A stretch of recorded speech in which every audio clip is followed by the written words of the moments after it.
Hello everyone, and welcome back to Hookom on Health. As always, I'm Amanda, and today I wanted to talk a little bit about New Year's resolutions and goal setting a bit more broadly. As we all know, New Year's is an exciting time of year for a lot of folks where they spend time kind of reflecting on what they did and accomplished over the past year and set goals for themselves moving forward. Oftentimes motivation is at an all-time high as people really think about the possibilities for themselves throughout the duration of another calendar year. And this is great. I love the fact that we can all have that time of year where we feel very inspired and motivated and ready to see some changes, especially after this last year, which, at least for me, I don't know about you, but goals got a little derailed. I mean, it's nice, right? We hit refresh, we kind of start new. Obviously, we all know that that doesn't change what happened over the course of the last year, but it's a good reminder that we can always make progress and improvements as we move forward.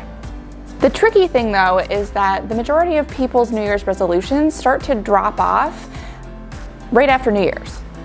By February, most people have not maintained their New Year's resolution, and as we continue throughout the rest of the year, that number gets smaller and smaller and smaller.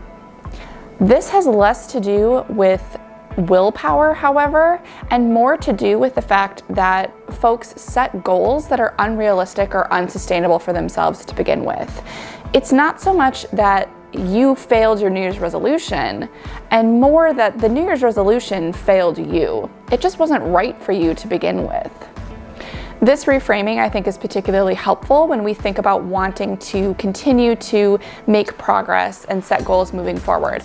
If we feel terrible about ourselves for not having accomplished what we wanted to, we're going to be less inspired and motivated to try again.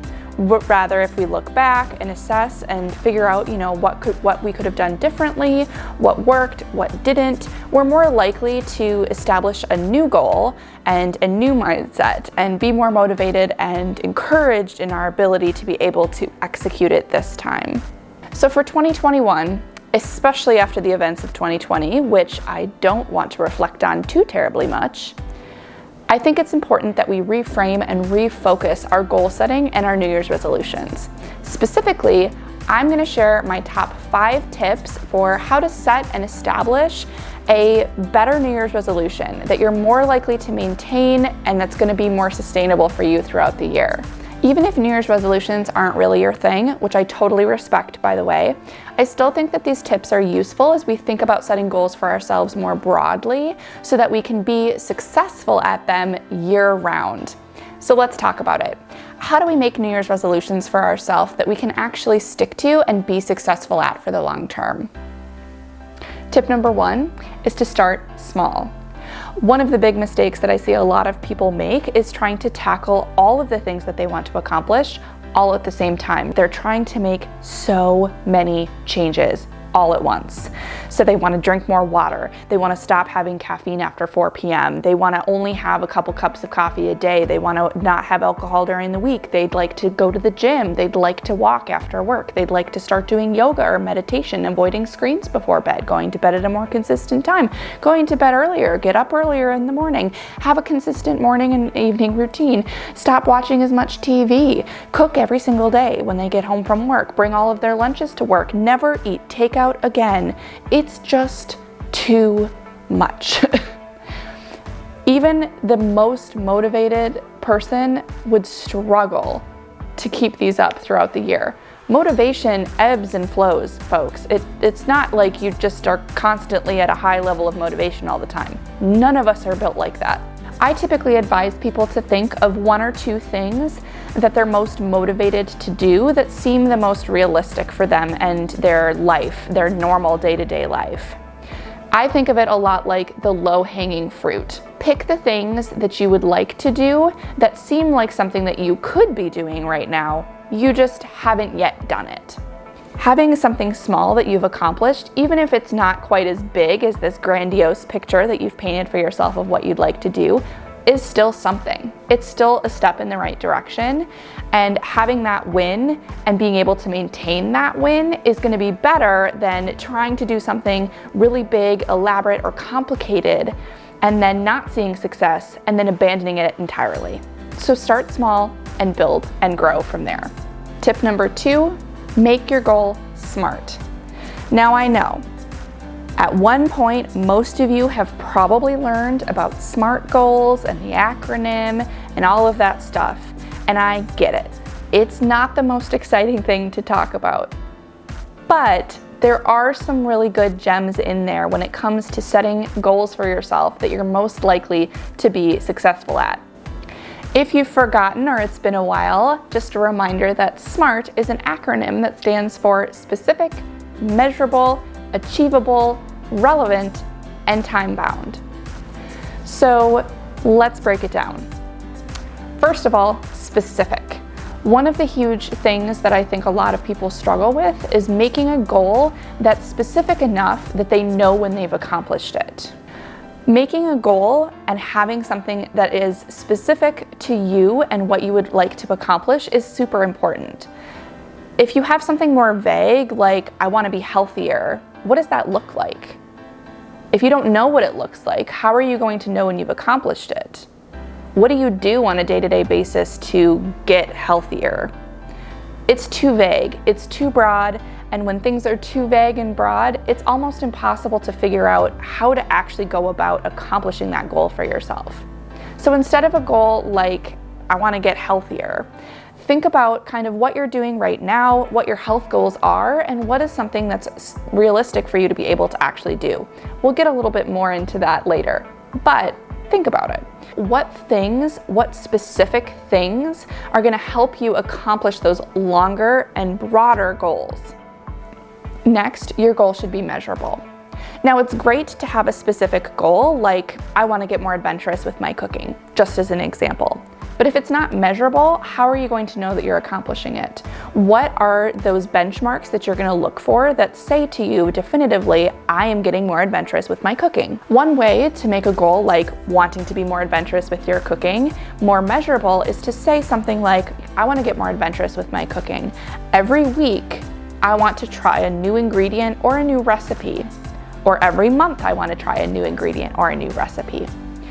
Having a goal that's more measurable in that way tells you and gives you a good, strong idea of whether or not you're making progress towards meeting that longer-term goal, that longer-term vision for yourself. So make it measurable. It doesn't have to be something that's down to the nitty-gritty, but it does need to have some type of ability for you to be able to look at it and see your progress and know where that progress is going. Next is attainable or achievable. Basically, you need to make sure that your goal is something that you'll actually be able to do. Now, you can have all the motivation in the world, but with everything else that's happening in life, if your work schedule doesn't work with it or family life doesn't work with it, it's not attainable for you. This isn't about the difference between possible and impossible. Obviously, there's a lot of things that are possible for us to do, but that aren't particularly likely, and that's really the differentiation point. It doesn't have to be impossible for it to be something that's not likely that we're going to be able to be successful at. The important part is finding something that you have a good chance of succeeding at and doing and accomplishing. So think about what your life looks like. Think about those busy periods in your life. One thing that I really like doing when it comes to setting an attainable goal for people is scaling it. So rather than having something really rigid, like I want to go for a walk every single day after work, think about, okay, maybe I'm going to have a busy week. How many days during a really busy week do I feel it would be realistic for me to still be able to get out for a walk after work? So maybe you set the goal as 3 to 5 times. Then you're still being successful and still accomplishing your goal, even if you have a really busy, hectic week and you're only able to get out 3 days versus the 5 days that you initially were really hoping for. Having more of a sliding scale goal means that you're still being successful at your goal and you're still accomplishing your goal, even if things come up that make it too difficult for you to achieve that sort of gold standard for yourself. This again helps build and maintain that long-term motivation so that you continue working towards this goal into the future, rather than having a week where maybe you are only able to go out for those 3 times instead of the 5, and then feel bad about it or discouraged or demotivated and give up the goal entirely. Be kind to yourself and really think about what's going to be realistic for you, what's going to fit in your life, and what are you going to be able to be successful at. Because if you're not able to achieve something and it's too difficult to accomplish, it's not a good goal. So get yourself off on the right foot by thinking of how your goal is going to actually be able to support you, how you're going to be able to support that goal, and have it be this mutually beneficial relationship versus a goal being too challenging and not something that fits right for you. Next, your goal should be relevant. So when it comes to health goals specifically, think about your longer term vision for your health and the overall picture of your health that you would like to see. A year from now, 5 years from now, 10 years from now, what would you like your health to look like? Think of the goal that you're setting as being a stepping stone on that journey towards the longer term vision for your health. Make sure that it's something that's actually going to be supportive of that longer term vision and that longer term goal. If it's not related, or if it's something that actually detracts from that longer term vision, it might not be a good goal for you. And finally, your goal should be time-bound or time-based. When are you going to start this goal? When would you like to have it accomplished? Is it something that has an end date, or is it something that you continue indefinitely? Really think about when you would like to start, when the end date is, when you'd be able to fit this into your life. Really think about all of those times and dates that need to be involved. If it's something like drinking more water, for example, maybe this is something that you'd like to continue indefinitely, versus if it's something like wanting to run a 5K, for example, when would you like to have that 5K scheduled? Having a set start date is important because it really commits you to making this happen. Now it's no longer this broad idea of what you might want to do in the future, but it's something that you're actually setting up an action plan for. You're starting it. And you're starting it on this day. Tip number 3, figure out your accountability plan. Whether you're self-accountable or you like having other people in your corner with you, it's important to figure out and set up a plan for how you're actually going to hold yourself accountable to this goal in the future. One thing that can actually be really useful, even if you feel like a highly self-accountable person, is just telling someone else of your plan and your goal.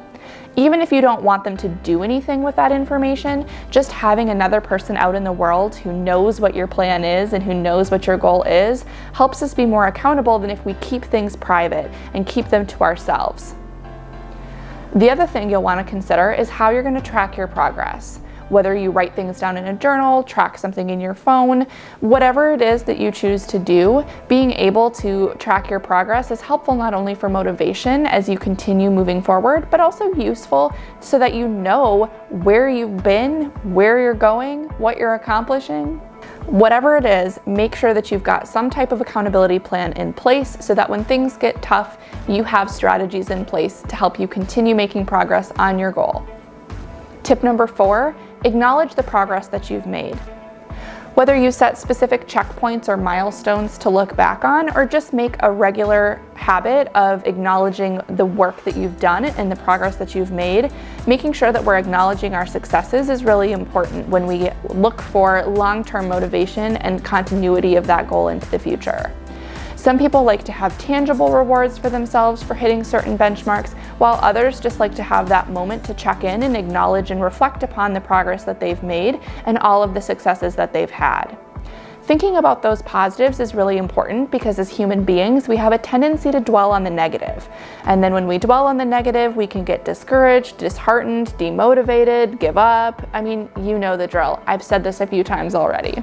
Remembering the times that we've had successes, however, and acknowledging those successes can be useful in continuing to foster positivity around the goal and the change and motivation so that we continue to make that progress moving forward.